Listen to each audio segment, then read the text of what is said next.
The event. So welcome everyone to this event. This is a story of Nasirullah, who we'll call John Safi. And he's written a memoir called Get the Terp Up Here, War as an Interpreter to US Forces in Afghanistan. And this will be a conversation in which we get to engage with John and his story and his perspectives. Before we get to that story, I wanted to introduce some of the upcoming events through the Program in American Grand Strategies, or AGS. So AGS is the primary sponsor of this event, and there's some really great events coming up. So one is going to be on September 29th at 5 p.m., which is What is Grand Strategy? A discussion about rethinking American grand strategy. And that's with Andrew Preston and Christopher Nichols. Then on October 7th at 6 p.m., there's an alumni career panel. Then on October 12th, there's Pax Transatlantica, a book discussion with Jussi Hanhimäki. And on October 14th, there is an event with Wendy Parker, National Security Advisor to the Speaker of the House. If you're interested in any of those events, I encourage you to check out the Program in American Grand Strategies website and to sign up for the newsletter so you can get updates, make sure you get the locations for those. In addition, we are grateful for the Triangle Institute of Security Studies, or TIS, for co-sponsoring this event. I'm the Deputy Director of TIS, and it's our pleasure to be a part of this event as well. I'm also a member of the faculty at the Political Science faculty at Duke University, and we're also happy to co-sponsor this event. So let me introduce our speaker tonight, and I'm really excited to introduce Nasirullah. Again, we'll call him John, and we'll actually get to the story about how he became known as John Safi. John was born and raised in the war-torn country of Afghanistan under the Taliban regime. John joined the US mission in his teens and served both Afghanistan and the United States for many years as an interpreter with dedication and enthusiasm. He worked for both US military personnel and civilians working in other government agencies before he immigrated to the US. John Safi is the author of Get the Terp Up Here, War as an Interpreter for US Forces in Afghanistan. He's also creator of A Voice of Two Nations, which is a platform for Americans and Afghans to share their stories of partnership. This project explores the fringes of combat and the devastations of war, while illustrating the deep bond between the people of the US and Afghanistan. Now, if you needed any more reason to maybe purchase this book, and it is available via Amazon, and I highly recommend it as an informative memoir of what life is like on the ground in Afghanistan. I found it a story to be both uplifting about the bonds of brotherhood and friendship, as well as being unflinching in its look at the horrors of war and the complexity of counterinsurgency. But if you needed any additional ones, very recently, one of John's brothers, and if you read the book, the name that John uses for this brother is Ajmal, who drove trucks for the US Army, has been successfully evacuated from Afghanistan and has reached Qatar. All proceeds from John's book, again, Get the Terp Up Here is the name of the book, will go towards his brother's resettlement in the US. So I'm recommending the book, but even just knowing that the proceeds are going to a resettlement of someone who was able to evacuate from Afghanistan in these perilous times is really, really tremendous. So I have a few objectives for this event, and just to make sure that we kind of have the ground rules. Basically, John and I are going to speak for roughly 40 minutes or so. And then we'll be able to have some audience question and answer. For the audience question and answer, you're welcome to raise your hand, as well as to put some questions into the chat. We'll do what we can to get to as many of you as possible. If you do raise your hand and come on camera to be able to share your question, do please keep your question brief. But my two objectives are to hear John's story. He's got a really tremendous narrative. And it's one that I think many of us should hear to really understand what life is like in Afghanistan, as well as life was like for our allies fighting alongside American forces. In addition, I'd love for us to consider his perspectives about the conflict, as well as the potential for peace, or what the future looks like for Afghanistan. I think John's got some tremendous perspectives on that. So with that, I want to get into our first, my first question, which is to really give you an opportunity to tell us about your childhood. And specifically maybe the role that your family played, because you have some characters as family members that really feature well in this memoir. And so specifically, if you could tell us a little bit about how you came to learn English and also develop a value for education. Thank you so much. Thank you for having me. Such a pleasure to be with you and the rest of the audience. I'm so excited to share my stories with them. And thank you so much, everybody, for participating today. That's a great question. A lot of people ask me that question, well, how was my childhood? And I talk about it a little bit in my book. So basically, my childhood was it's not like unlike here and the rest of the kids in the country, because my family was and it still is, a country family. We lived in a countryside, and I was a country boy. I was a country kid who had nothing out there, and we had no access to education. And I remember my mom was telling me that you're lucky and we were lucky because when you were born, there was fighting, there was conflict, there was motors coming, rockets coming everywhere, and we were just keep moving around. I call it like mobile house kind of. And we were just moving around to survive from town to town, from village to village. So it was pretty chaotic and it was pretty traumatic. And a lot of people ask me like, how did you survive? And that's the question. And I said, that's probably my brain is kind of rewired to trauma. I don't know, because I've seen so much and I was part of it. And lost classmates, kids that I used to play with them, the kids that we went to school together for a while. And unfortunately, they died during this conflict. And that was the early years. And then growing up was not an easy. It was hard too. Because there were days, my family had got tons of problems and they were facing tons of challenges, whether it was food, whether it was clothing, whether it was providing for everybody in the family. Because my father became a farmer, there was nothing he could do. He was a former teacher, and then he ended up becoming a farmer, working in a land for somebody else to get a little bit of profit out of it at the end of the year. So, and my mom, I mean, they both struggle a lot. My mom lost her parents at a very young age, and she was kind of responsible for her brothers because she was the oldest. So, and then her and my dad, they were both working very hard to feed our family and provide for our family and my siblings. And it was not easy. My mom was done stop like working for other people, which was against the cultural tradition. She would have done anything to feed us and provide for us. So it was pretty hard. And growing up was not an easy too. Then things were getting worse, and it was a lot of like the situation was bad, and we finally decided to leave and relocate to a nearby city, one of the 5 biggest cities. And that's where we moved. Everything was pretty challenging for us because we're a country family, and we were not used to lifestyles in the city.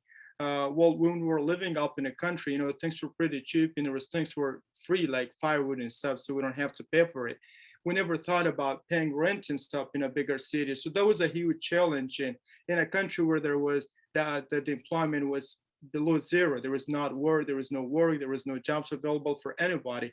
So my siblings were trying to find something to support themselves and support the family. And my father was no longer a farmer, so he was staying home. And for his age, he was old, so he couldn't do a lot. And growing up, it was very hard. And like I was going to school in the morning when we moved to Jalalabad, working with my brother. He just opened up a coffee shop. It was not a coffee shop; it was a tea shop. Sort of like we don't know, the coffee is not very common. It became common after like the American troops intervened.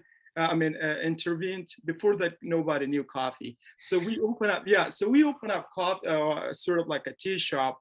Had no shelter and nothing. If it was raining, I was still there standing as a young kid. So my job became a delivery guy for my brother. So me and him were both delivering tea.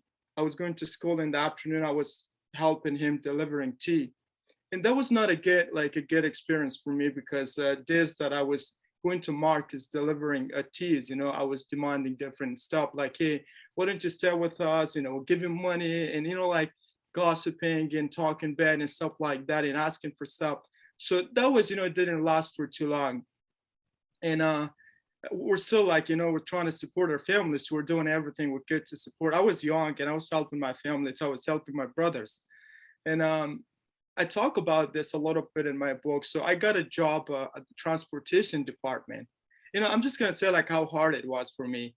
And that job was for someone who could type a little bit, who could use computer a little bit. So that was later on. And I got the job. I was happy because I could type a little bit. And I said, well, that's an easy job and I will do it. And there's more, more in the book, but I'm just gonna make it short. So I don't wanna make it bored for everybody. And the job didn't last more than 3 days. It's not like I was a bad worker, I was a bad employee, I was getting fired. It was just like the culture thing, because I was working during the day, after school, and then one day I was asked to stay overnight and do night shift, which was not necessary. Like there was nothing for night shift. So I didn't know. I was excited doing it. I said like, well, I will do it. It doesn't, I was young and I was doing whatever they asked me to do, like working night shift. So when I went back home, I told my brothers about it, and they were not happy because they knew what was going on. Like, staying with growing men for no reason, and they say you're done. So we say you can't go back there. And that was the job that was only lasted for 3 days. I think it was 3 days. And then I remember in summer, I was looking for something. My brothers were looking for something. And one of my brother who's in Qatar right now, Ajmal, he got a job as a truck driver to supply for American troops in Eastern Afghanistan.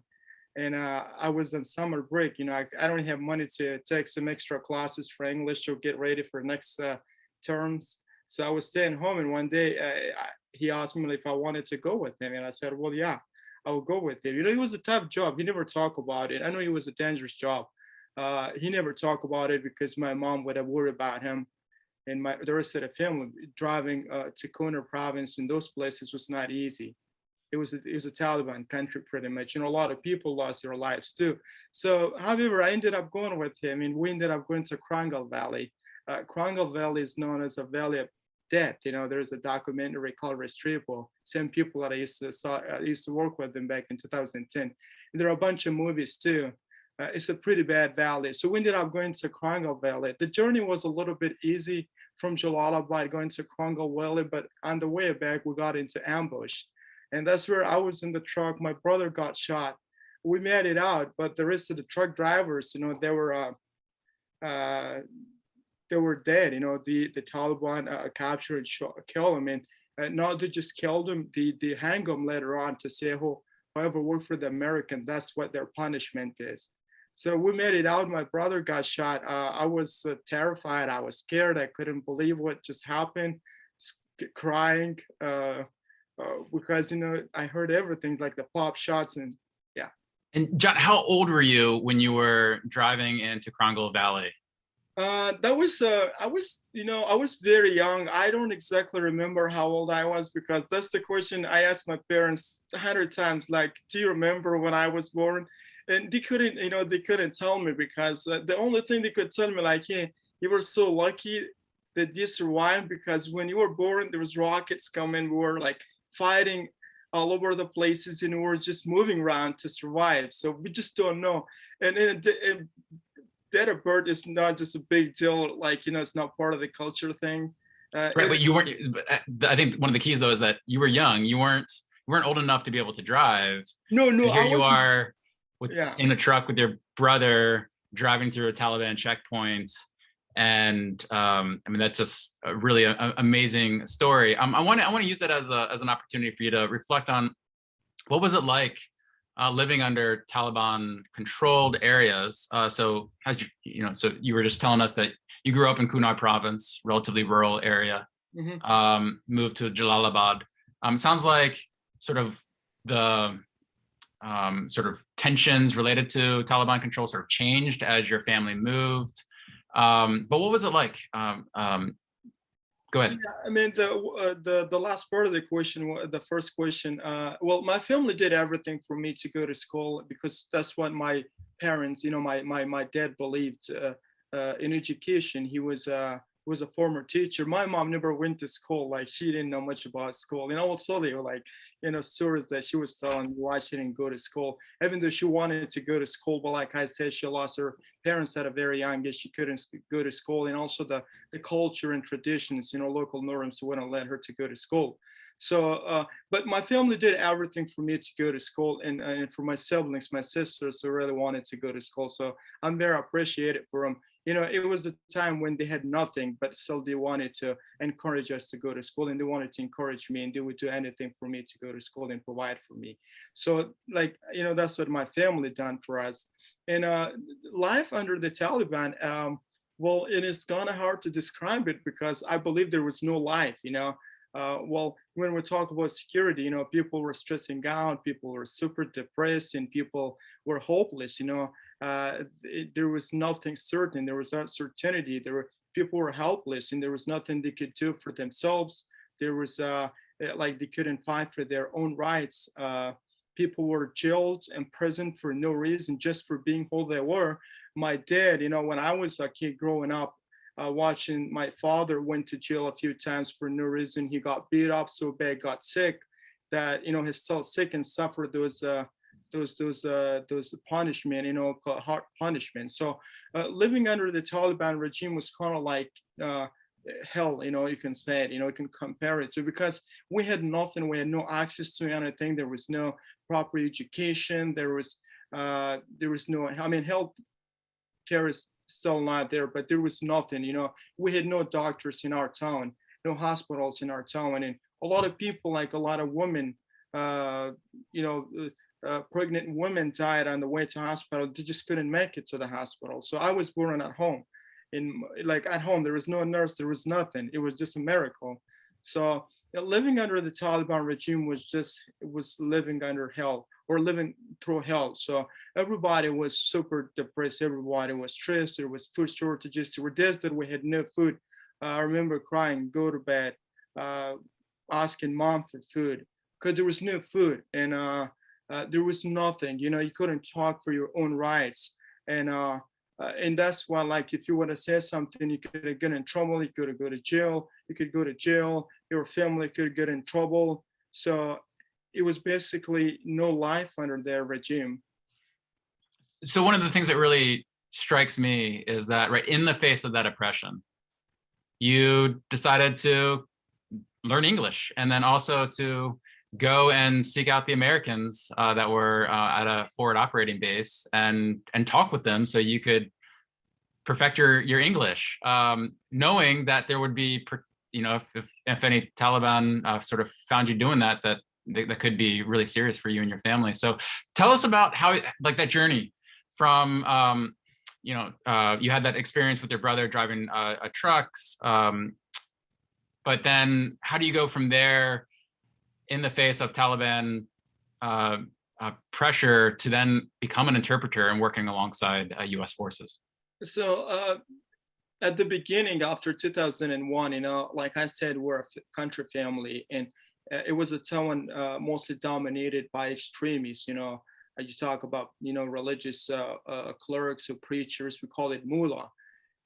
Those places were dominated by them. Like the people who are sympathizers with the Taliban, who are supporting the Taliban, who are apologists for the Taliban. Those people, like, controlling and running the local government and everything. There was no government, but pretty much everything. And we couldn't even talk about English because English was a hell language. It was a language of hell. English was a language of infidel. You couldn't talk about English language. If you wanted to learn a foreign language, Arabic was the only option you had. And because this is the language of the religion, this is the language of the Quran, and if you learn Arabic, you can get, like, you go to heaven, and there was a lot about Arabic, but there was nothing about English language. The only thing I heard over and over again from our Islamic teachers, like, this is a devil language, this is infidel language, like, you can't, there was no English class in our school. But later on, when I saw American soldiers come into our school, uh, one day I was in school and I saw a bunch of soldiers walked in. I didn't know who they were, but I knew they were Americans. And I remember from madrasa, it's a religious school, that our teacher told us Americans are monkeys. And that's like, I was thinking about monkeys, like the animal monkey, because we do have monkeys, like, in our, there's a valley where we lived, there are a bunch of monkeys up in a mountain, and people, like I said, they probably look like monkeys. So I saw those soldiers. So I went back home talking to my dad, and I said, well, I saw Americans, but they were not monkeys. They were just human like us. They were more wider, perhaps. They were. And my dad was laughing, and my oldest sister walked in, like, there's our conversation, and she laughed and said, like, no, they're not. So that's what they were telling us. But anyway, I wanted to, I wanted to speak with those soldiers so bad, but I couldn't speak the language, and they had an interpreter with them, someone that always covered his face, because I didn't know what was going on. So, and then later on, I decided to find somebody where I could take some English classes with them. And it was kind of hard to find people, because, like I said, the town and village was dominated by religious extremists, a place where you couldn't even talk about English language, not even American soldiers. So that was a high risk for you and for the family. So somehow my oldest brother managed to find somebody named Hamza. So Hamza could speak a little bit of English. He could read and write, and he was the one who worked with American advisors in the 80s, fighting alongside Mujahideen against Russian invasions. So, and he wasn't agreed at the first place. He said, well, we can't do this because, I couldn't get killed, you guys gonna get killed, and it's pretty bad out here, we can't even talk about it. But however, we agreed, and he finally, because we keep going to his house, my brother, everybody was keep going to his house and says, please, you're the only person, you're the only hope, and we need you. We wanted you so bad, please. And my family promised him that I would never talk about English. I would never tell anybody that you're my English teacher. But I was very honest for the most part. But I was still trying to talk to Americans after like my first day. I didn't know nothing, but I was just trying to practice, use my body language. I feel like I knew everything. I could speak the whole language. I started taking some classes with them for about like 4 or 5 months. He was a farmer, and my family couldn't afford to pay tuition, like buy books or any of those. We struggled with everything. We couldn't even feed ourselves.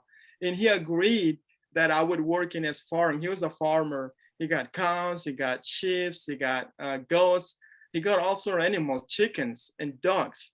So I was working with him. I was going to school in the morning, and I was going to his farm in the afternoon, taking classes with them for like 20, 30 minutes, and then spend 2 or 3 hours working in his farm and taking care of the animals and watching those goats and cows, to make sure they don't go to other properties, because, they're people that were just looking for troubles, picking up fight with them. And that went very well for a little while, and I could speak a little bit English. Like, I feel like I could speak the whole language, but still, I put to test with American soldiers whenever they would come to our school, but I couldn't understand a word. Like, I was like, what's going on? I've been taking those classes, and still I can't understand them. Like, they're weird accent, American accent. So I was like, oh my gosh, I can't, this is hard. And then I was still taking classes with them, and one morning, actually, the loudspeaker, we have a big loudspeaker like we have it in churches here. So we have it in our mosque. The speakers in our village went up and asking people to join a funeral for one of the family that family was brutally killed by the Taliban night before. And that's where my classmate named Wahid, I mentioned him, his mother, his grandmother, his sister-in-law, they were all brutally killed. Like, the whole family was brutally killed. They were all only killed, that stabbed him, cut him into pieces. It was bad. It was horrific. It's something I will never forget about him. It was the same kid that we're going to school and playing, called like Top Danda. It's like a baseball. It's the old version, like old school baseball.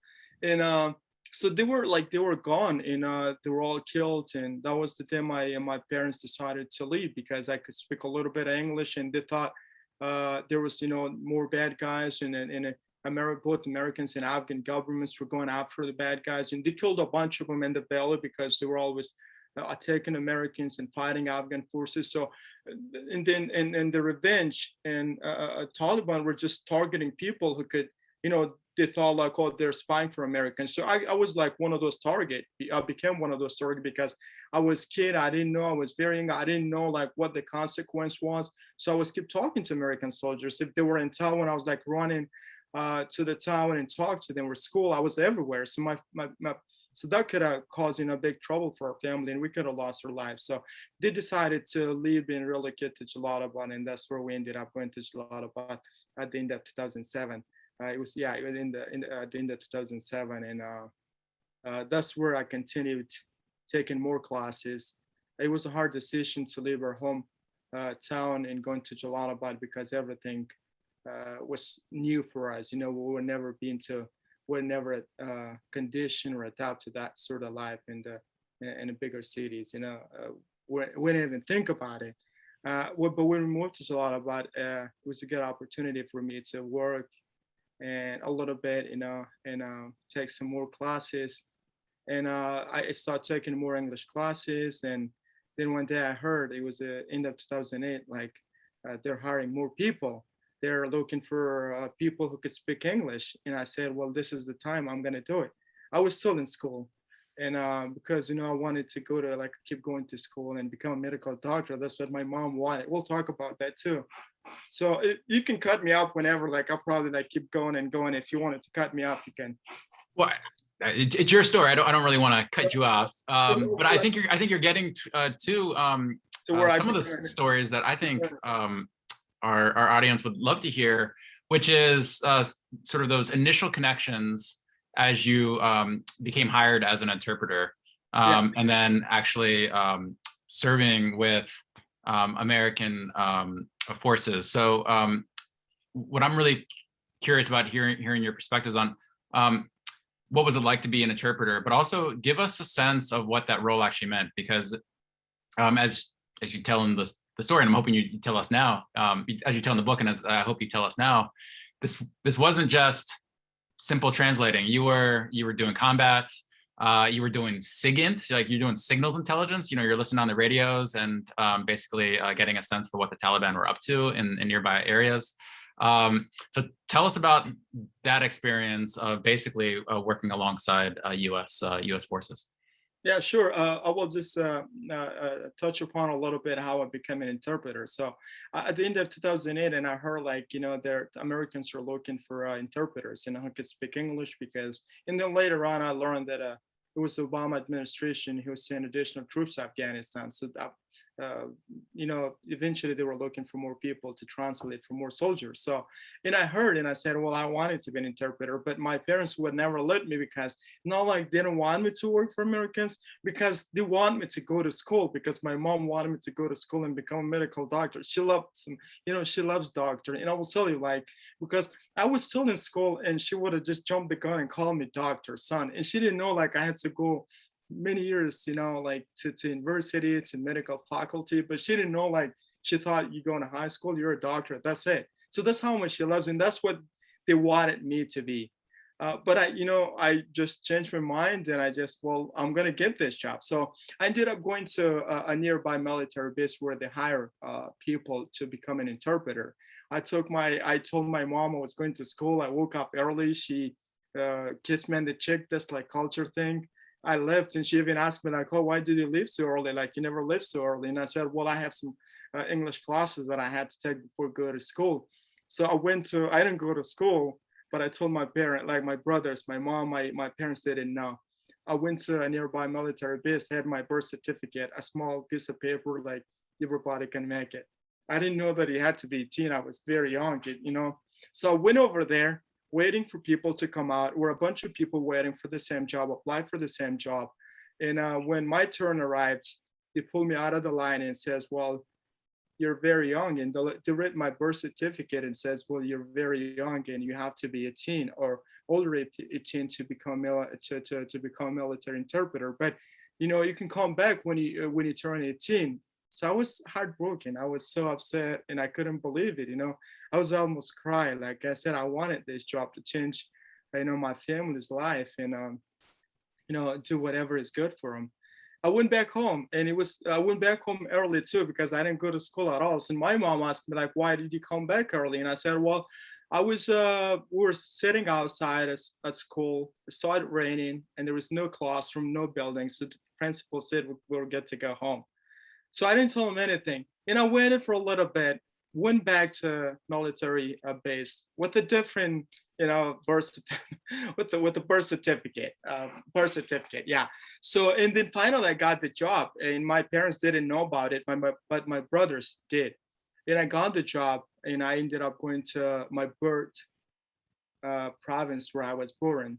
Never went back to my village, but that's where I ended up going back to work for American troops. The first job that I started working, the first unit was at 10th Mountain from Fort Drum, New York. And the people that I met was an incredible guy, Jason's best friend, Kevin Devine. So I ended up working in Kuna province for 8 years. I combat.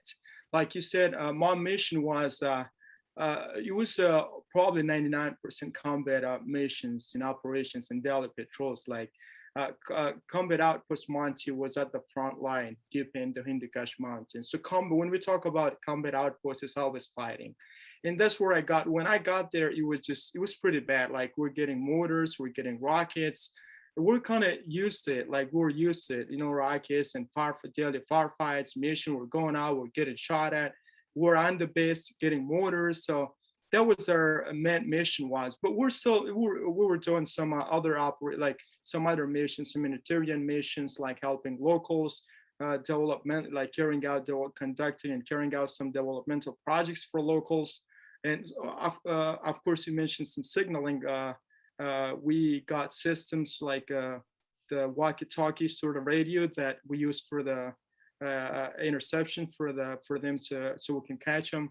And that that played an incredible role for preventing attacks and stuff like that. So, but I was basically pretty much part of a huge both smaller and bigger combat operations and eliminating the bad people, the bad guys, the Taliban, Al Qaeda, other terrorist groups. Not one group, it's more than 20.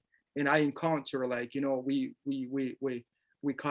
capture them and we talk to them, and that's what our main job was. But at the same time, I was basically the bridge between American troops and local population, and I was working to bring the two cultures together, the traditions together, because the culture and everything, there are things that are super sensitive to Afghans, and that was my main job to teach American soldiers that what we had to be careful about, when we talk to Afghans, and the same thing with Afghans. And so I was not only translating, taking part in combat operations, I was advising about cultures, local traditions, and helping them, to bring these two nations and the American soldiers and Afghans together. So in those early days and working for the Americans, tell us a little bit about how you got your name. So it's kind of an endearing story, and from what I can tell, you sort of take this name John, and it's something that I think you're kind of proud that, right? That I do. Yeah, go ahead. That's a good question, and I do. I kind of love John. That my name, my nickname, and not a lot of not a lot of people. It's not like I'm sure a lot of people here contest it, and they will be able to say my name now. But not a lot of people do, including my close friends and brothers in arms. They couldn't say my name. But some people I will mention, Melania Benson, my instructors from school, Laura Fisser, if she's here, they nailed it. The first people that I ever heard them said my name, and I was like, oh, good job, thank you. You're the only people that said my name right, because a lot of people couldn't say it right. Like some would say Nasirullah, some would say Nasirullah, and it's like, well, just say whatever is easy for you. So how, like, there's a story like, what if you call you John? I would just stop talking about my book because I keep mentioning my book. So just, ignore it if I say, just ignore it when I say my book. So when I started working at Combat Outpost Monty, when I met American soldiers, the first unit I mentioned before, Tit Mountain. When I met them, there was two people, Jacob Kerr and Kevin Devine.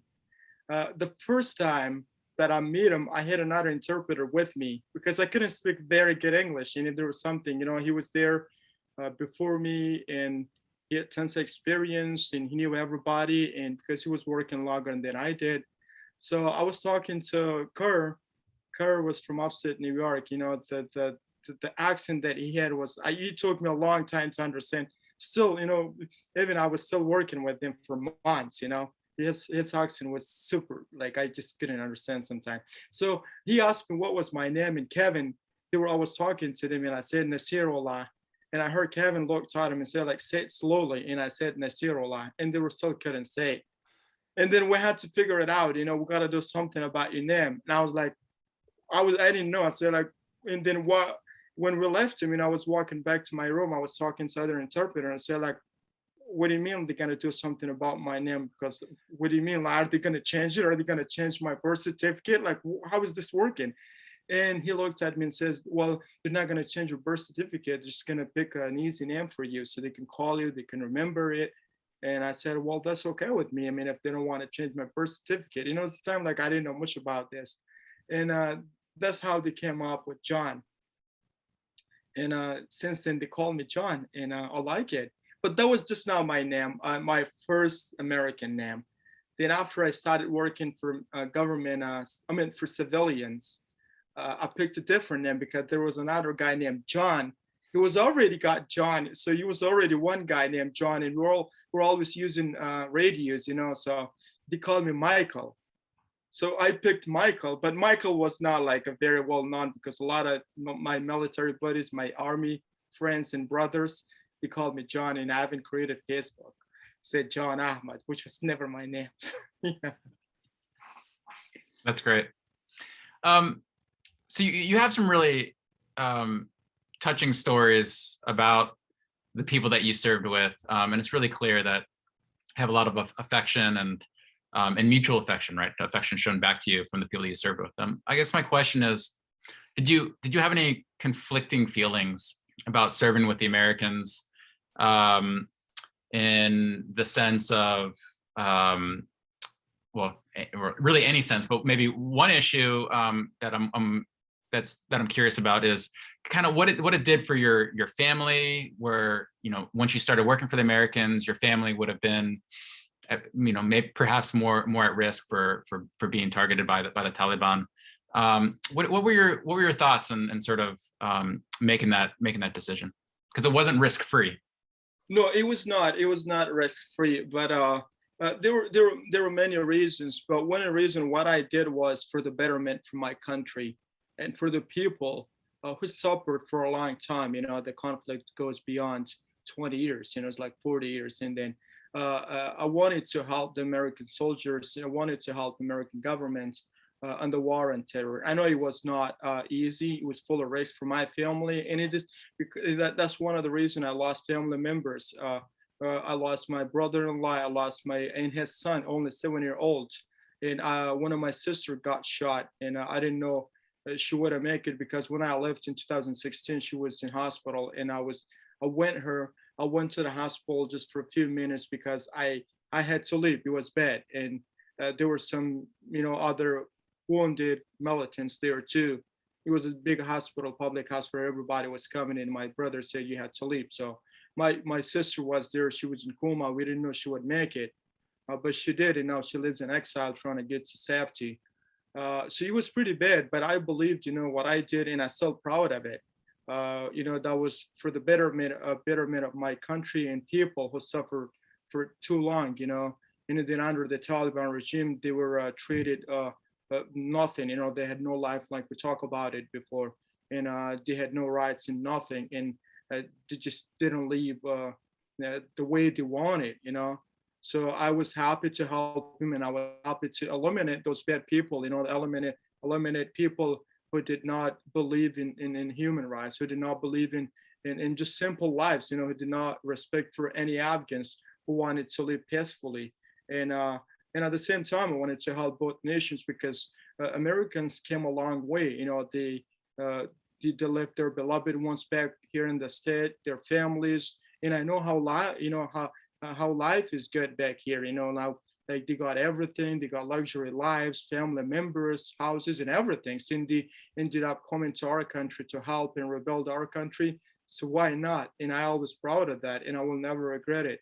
And because it was an incredible journey, and it was an incredible job working with them, and it was an honor. It was such an honor working with everybody, and I, I'm always thankful for them. And in more like, most importantly, they made uh, ultimate sacrifices, their sons and daughters. That's something like you cannot appreciate it.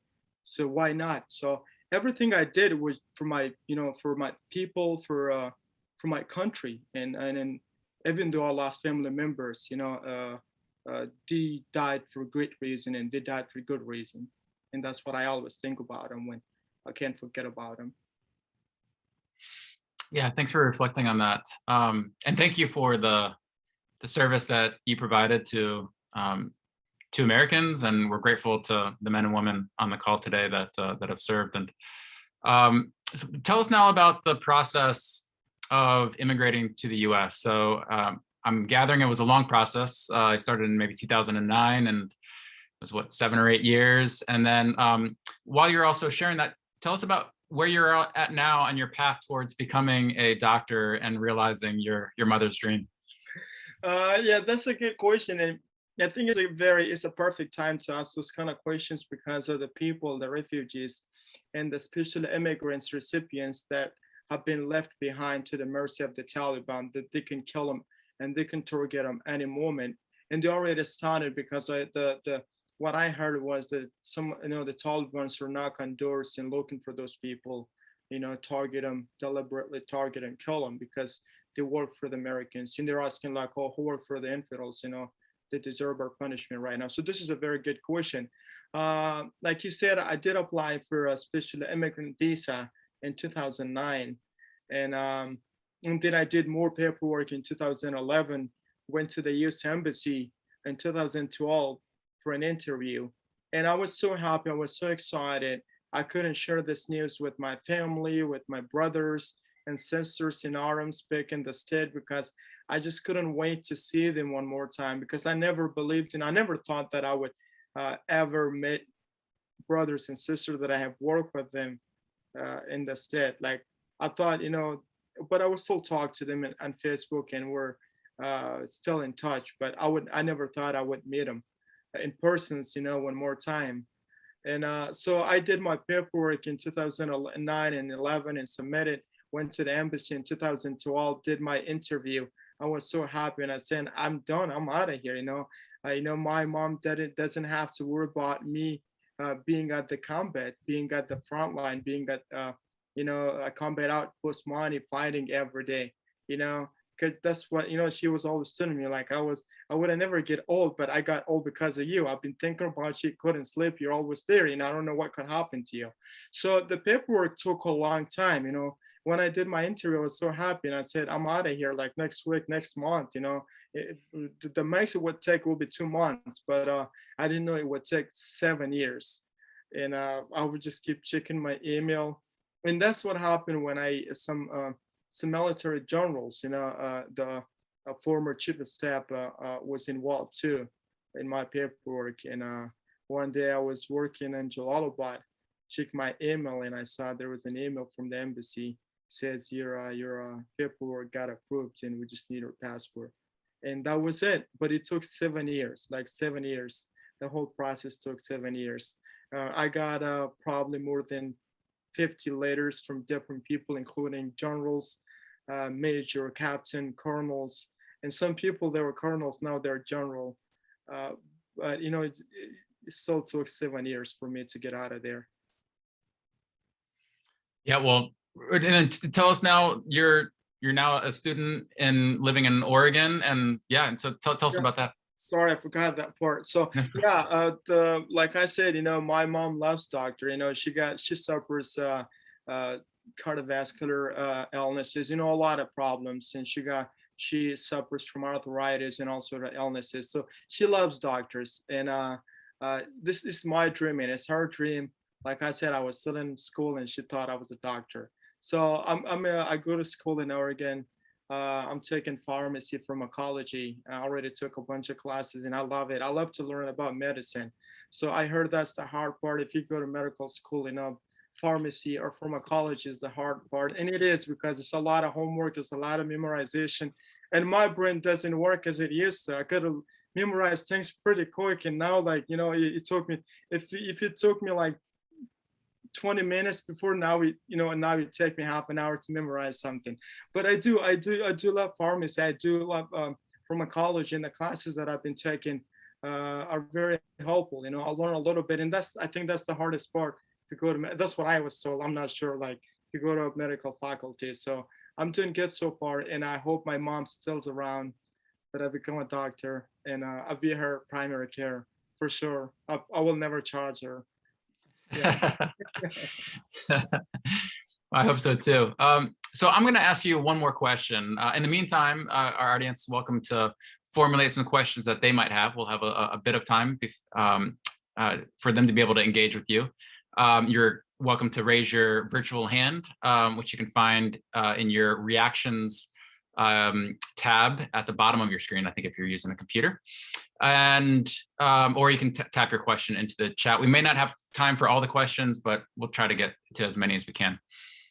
So John, the last question I have is, what hope do you have for Afghanistan now that we've seen the Taliban retake control? And part of that, do you have any sense of how we as Americans so far away from Afghanistan could contribute towards some hope that there might be for a better future of Afghanistan? Yeah, when it comes to hope, thank you once again for this question. When it comes to hope, I know it's pretty chaotic, and things, we know what happened in the last couple of weeks. The withdrawal, the evacuation, and everything. It has been heartbroken. Not for me, and it was a shock for everybody. Whoever observing, whoever watched, whatever happened, they're shocked, and they don't know what really happened there, and they just wanted to find out. But what hope I have for Afghanistan, I do believe in. I'm optimistic, because I believe in the new generation, and they just proved it. New generation is it's my generation, and I'm proud of them, and I'm proud that I'm part of them, because what we saw in a week or two in Kabul, under the Taliban brutal regime, under the Taliban fighters who got guns and pointing at those protesters who are protesting and raising voice for their rights in Kabul. It was just unbelievable. You see young girls came out to street a week or 2 weeks ago, protesting against the Taliban and their brutal rules. So that's something. It gives me energy, and it gives me encouragement that our generation will never give up. They will fight, they will resist, and whatever the cost is, and they're ready for that. So that is the greatest hope that I know a lot of people believe the Taliban are changed, but if they're not changed, the new generation will change them, because it is a new era. It's an era of technology. People have smartphones, and they will expose their atrocities, their daily atrocities. So the hope that I have for Afghanistan is that the new generation is the only hope that I see for Afghanistan, because they will fight and resist against the Taliban. And for Americans, first of all, I would like to thank them for everything they have done in the last 20 years, the accomplishments and the gains that they made for our country in the last 20 years is unforgettable. And then most importantly, the ultimate sacrifices that their sons and daughters made in our country is something unforgettable.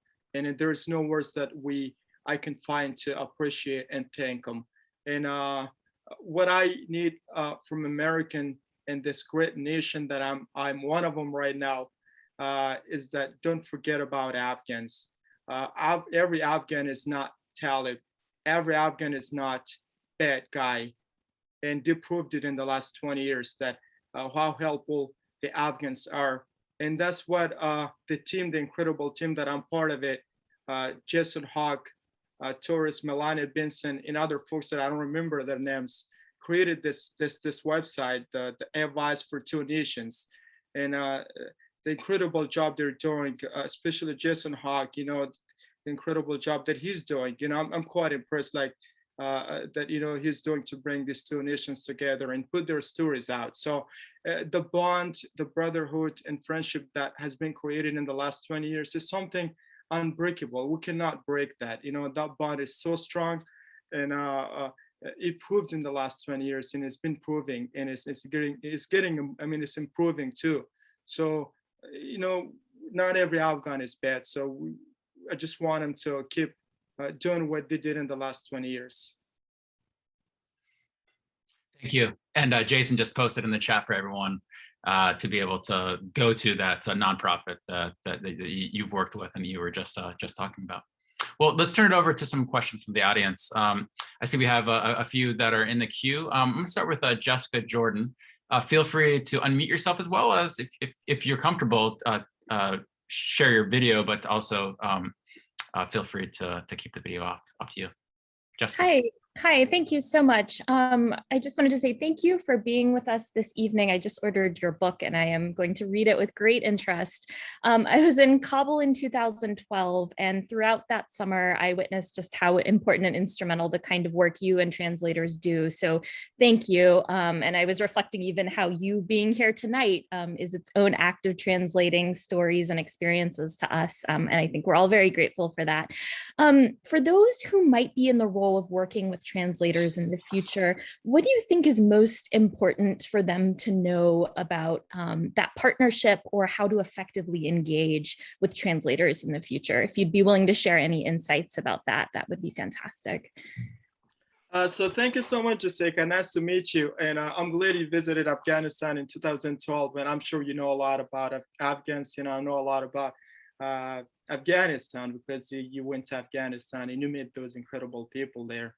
So the question about interpreters, well, interpreters was a huge part of this whole operation, whether it was Operation Enduring Freedom or the Centennial Operation on the war against terror. So interpreters and translators played an incredible role bringing these two nations together. It was a combat, whether it was a combat operation or it was something about culture. And the interpreters and the people who, especially I'm talking about interpreters, kind of, a lot of them are being left behind, as we all know. So what we can do for the future to keep the promise that we made with those people who put everything at risk to support American soldiers and American and U.S. missions in Afghanistan. So that would be something that the policymakers or people who work within the government or diplomats to focus on, to bring those people to commit to the promises they made. So, and in the future, there will be more people willing to help. If not, it will be very hard because, they will be left behind to the mercy of the terrorists, who believe that they're traitors and they're bad people. I just did an interview for the story on TRT World last week, and I never wanted to read the comments below. And even one of my buddies, my boss, who's a colonel, emailed me and says, "Can you ask him to turn off those comments?" Because the comments was horrible. Not Americans though; there were comments from the Middle East, from people sort of supporting that terroristic ideology. So I hope I answered your question. If I can talk more. Thank you. Thanks, John. And thank you for that question. Next, we have Greg Simpson, who I believe served with you in Afghanistan. So Greg, please. Yeah, I just wanted to say, hey, John, I haven't seen you in 10 years. I probably look a little different, but I was at Cop Monte with John in 2010 and 2011. and we've recently reconnected. I'm also a Duke grad, and yeah, I didn't hear about this till this morning, and John sent me a LinkedIn message, and here I am, and it's Greg. Well, while we have you, can you share something about the important role that John played for your unit? So I was actually for a brief period while John was there, I was in charge of the interpreters, making sure they went on the right units and patrols and all that. And John was very unique in that he was a leader for the other interpreters. I'm sorry, the sun was hitting me. So. I was listening, sir. I was listening. Yeah, so it was just John was our go-to interpreter, and he was a leader for other interpreters. Eventually got moved up to other positions and to more superior officers, and it was just great as a young officer while I was there to have an interpreter that could almost be an interpreter for other interpreters. And so John was my go-to guy, and it's great to see you. Coincidentally, I'm wearing my No Slack shirt today, which was the unit John and I were in. And it's great to see you. I'm so proud of you. The book is fantastic. I love you, brother. And just a note, this isn't over. There's refugees that need help. There's people we can still get out if they want it. And resettlement efforts will not stop. And great to see you, John. It was awesome to see you, sir. I know it's been a long time. And by the way, I still got the No Slack shirt, but I don't want to put it on because I thought if my brothers in arms from different units see that, they would get jealous and say, John, why are you wearing that shirt? But anyway, yes, he does look so different, but younger, because Monty was a combat, it was a combat post, it was a place where we get shot at every day, and so good to see you. And by the way, he was a great officer, and I had such an honor working with him. We had a radio station at Monty, so we were I was not just interpreting and I was just kind of like a local journalist, putting news out and sort of like propaganda kind of thing. And it was a small radio station, so he runs that too. So very good to see him. I have not seen him in video call like in 10 years. So.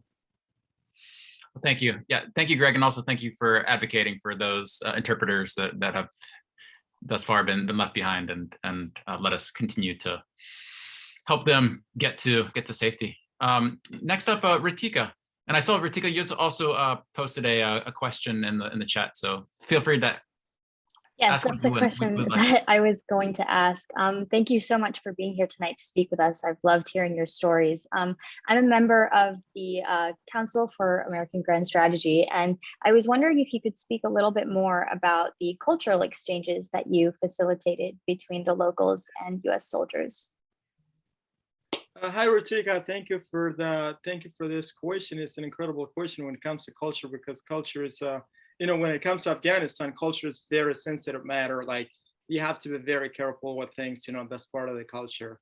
And that's what I was doing, telling people about culture. Like, when you would talk to women, you have to be careful. Like, you can't talk to women without their male escort or male guardian with them. So we had to be careful. If we never went to the house, like searching houses, we always wanted to make sure that we had Afghans go to those houses first. And even talking to locals, like going to mosque or like religious or holy sites or holy places, we have to be careful because it is sort of disrespect for some people.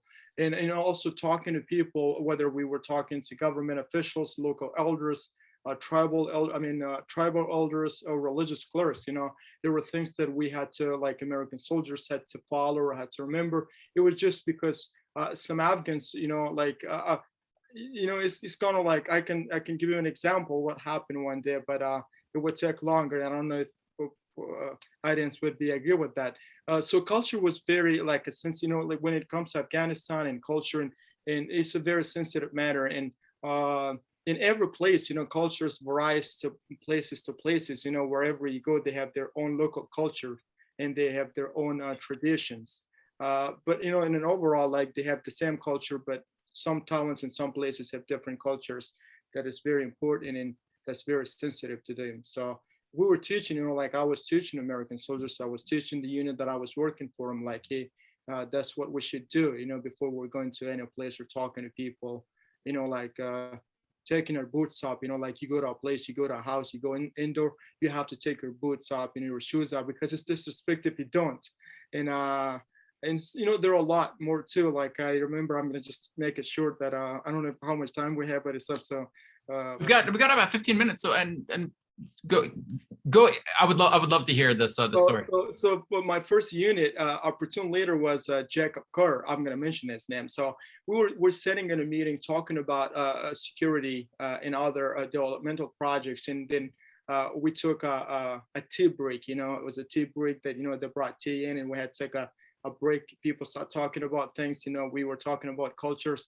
So I remember Kerr. One of the elders asked Kerr if he was married, and he said he was not married. And then he mentioned something about, like, after 5 minutes, Kerr mentioned something about his kids, that he got 2 kids or he got 1 kid. And I heard the same elder, he looked at me and says, like, what, such a liar, I just asked him earlier and he said he's not married, and now he's talking about kids. And it's like, if you're not married, you can't have kids back home. So they thought, like, that's he lied about it. And then I had to explain him, like, hey, you don't have to get married where he's from, you still can have kids and stuff like that. So like, if I wasn't telling him, those elders could leave the building and says we can't trust him because he just lied to us. Just like a small example. So there are a lot of things when it comes to culture, and that's what I was doing to the best of my knowledge. And the good thing where I was working, I was from the same area. So it's not only that I was familiar with culture, I knew a lot about slang. I knew a lot about, like, things that no, like, outsiders didn't know. I mean, like, still Afghans from different provinces and places. I hope I answered your questions. John, actually, if I could ask a follow-up on that, how did you learn about the American culture? Like, how did you learn that in America, it's not uncommon for a unmarried person to have children? Tell us about how you sort of picked up on some of those cues. So I started working for the American troops at a very young age. I was way younger than a teen. And I was mostly, like, spending my day and night, like, hanging out with soldiers, learning about cultures. They were telling me stories about things that I never heard of it before. And I was kind of, like, a little bit, I was familiar, I was used to, like, I learned a little bit about culture. But when I made it to the state, it was still a big culture shock for me. And I ended up working, and I ended up living with one of my bosses, Kevin Devine, and with his family. So I was getting used to it. At the beginning, it was a struggle for me, and I had to, learn about a lot of things. And there was things that I didn't know, and then I had to look up, like YouTube, Google it, and that did happen to me. So I had to go out with someone. I didn't know what the debt and stuff, like, go out and debt with people. I didn't know how it worked, what you should do. So I had to look it up and watch the YouTube videos, like, that's what you should do. You shouldn't talk. You can let them to talk. So, it was a culture shock for me, but I was still, like, I'm still learning. It's not like I know everything about it. There are things that I never heard of it, never seen it. And then, like, I pick it up and learning. But, indeed, it was a culture shock for me for a while. Yeah, thanks for sharing. Next, we have Caleb. Hi. Yeah. Thank you so much for coming and having a talk.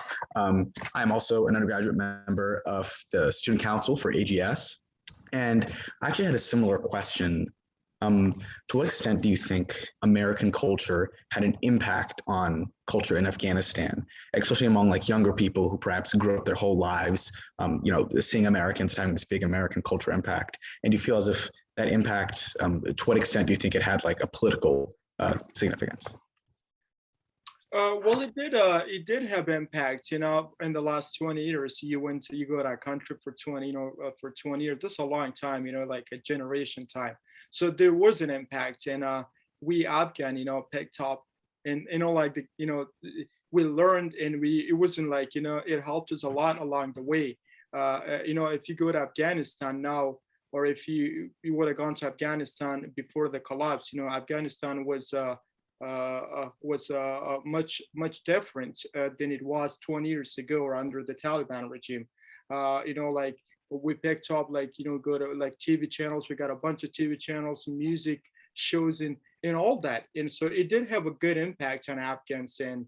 And that's why, it was very hard for Afghans to go back to those dark days when this whole thing happened, because nobody was ready for that. And it was just not like physically, it was a mental, it was a psychological shock for them to go back to those dark days, because the things that they were used, they adopted, would be taken away from them.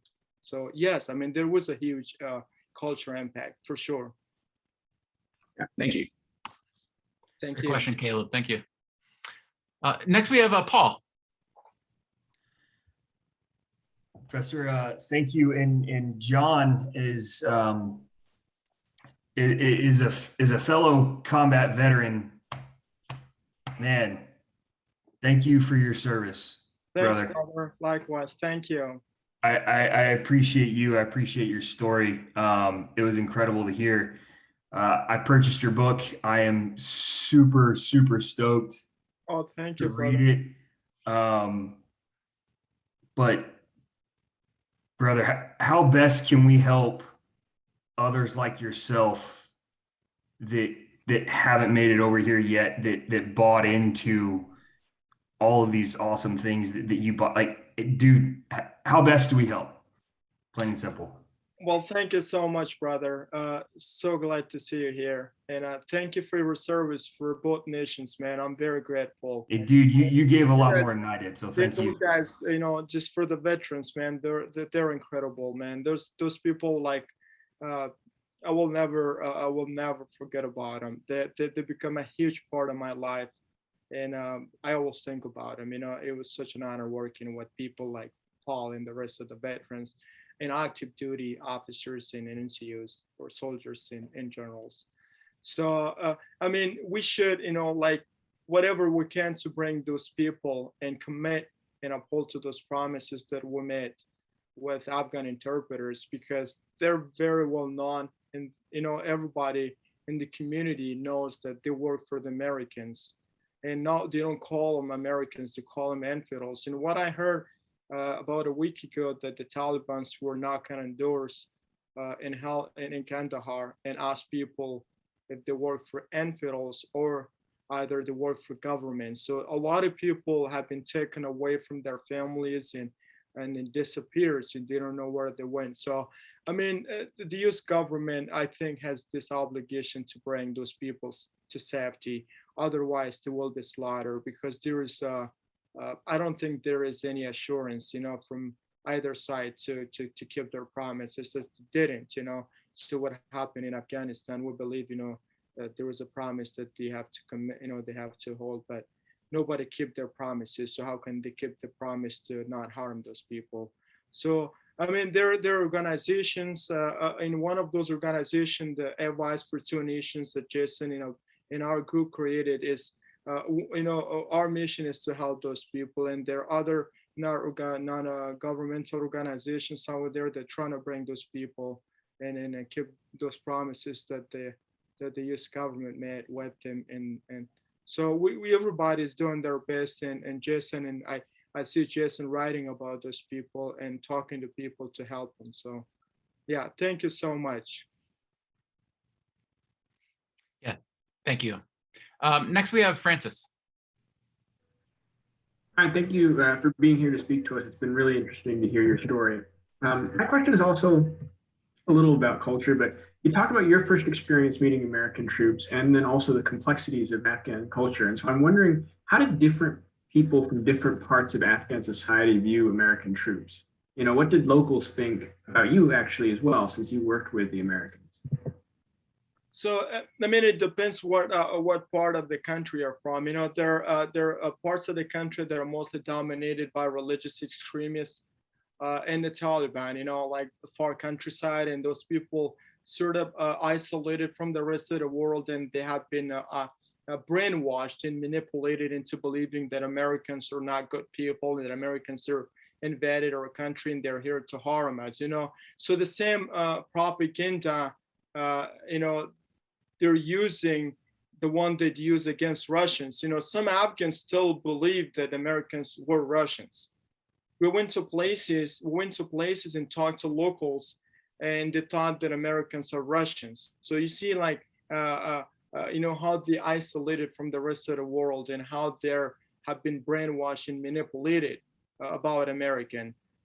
So, and we, as an interpreters and people who work for the Americans, were worse, you know, like, you know, we consider traitor, we consider the worst people that it can, you know, like the worst people that they can think of, because we helped Americans and we supported the war against terror. So, you know, if we could get caught, you know, they would only kill us, you know, they would have cut us into pieces. And as they have done it in the past, you know, interpreters were caught, kidnapped, and not only they got killed, you know, they were cut into small pieces and then, you know, throwing out in front of their houses and said, this is the punishment.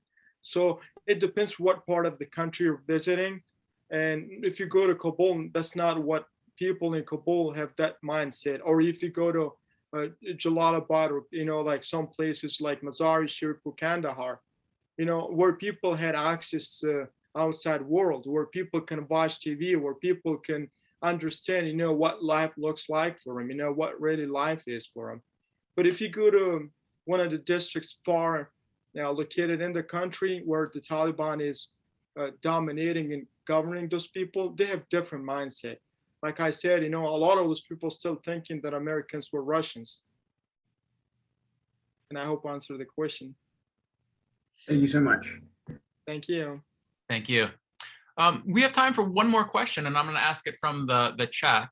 So TJ Ware asks, Nasirullah, given all you've been through, how do you continue to maintain a positive attitude and outlook on life? And I think that's a great place to close. Certainly in the book, and now being in conversation with you, you do have this wonderful positive attitude that comes through even in the face of lots of challenges and lots of trauma that you've been through. So what is that like for you? Oh, thank you so much. That's a great question. And you know, that's what happened, because one of platoon surgeons, one of my platoon surgeons, and I have not talked to him in years, he got my book and he called me one day. He called me and he was crying, and he said, John, your book just changed my life, because, you know, your book gave me so much hope and encouragement, and it gives me hope for tomorrow. It was something I was looking for. You know, I was struggling so much with my life, and now I've been reading about you. I read your book, and I learned like how much, you know, you went through and what challenges you had faced. You had faced. So, and you said, like, you know, your book kind of changed my life. So how I do it, you know, that's one of the reasons that I read this book, you know, to cope with the trauma that I was, you know, that I have received and I have suffered from, just to put it out. And, you know, that was the best way that I deal with it. And, you know, it's kind of hard, but I always think the good side of it. I always think the positive side of it. And I always hope for tomorrow. And I always compare it to my past. You know, I said it was time that I had nothing, but now I have not everything, but pretty much everything.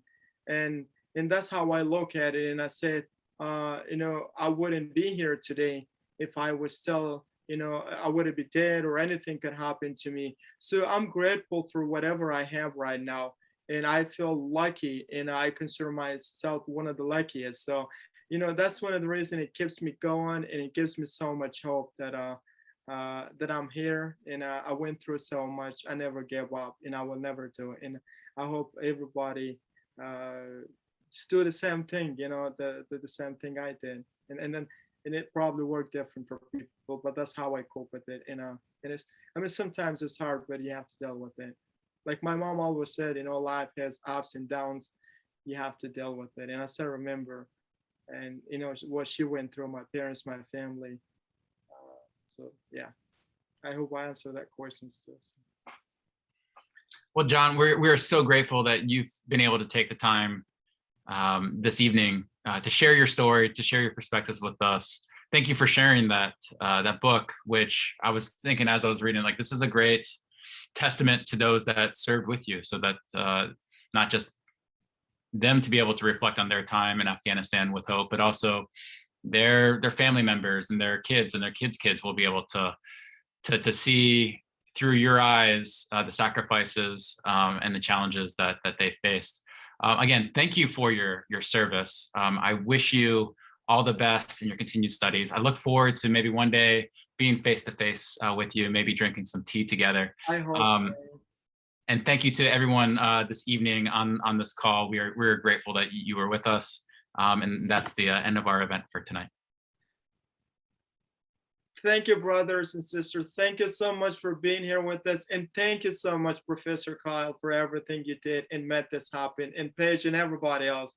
I'm so happy for you all. And remember, tomorrow's a Friday, the last day of the week, into the next day, and the day after is a weekend. So enjoy your weekend and have some time with your family. And I hope I see you all at some point. So thank you so much for everything. I'm so excited, and I've been so excited to be here with you all. You guys are incredible. And by the way, just wanted to make sure that Pat, I didn't know he was here too. And Pat is an incredible guy. He made this dream. I wouldn't be here if Pat Flanagan didn't help me. So Kevin and Pat were the saved my lives. I always call them my lifesavers. So they were the ones that basically brought me over. Yes, thank you. I owe them, so I owe them so much. Yeah, thank you, Professor Kyle. Thank you so much.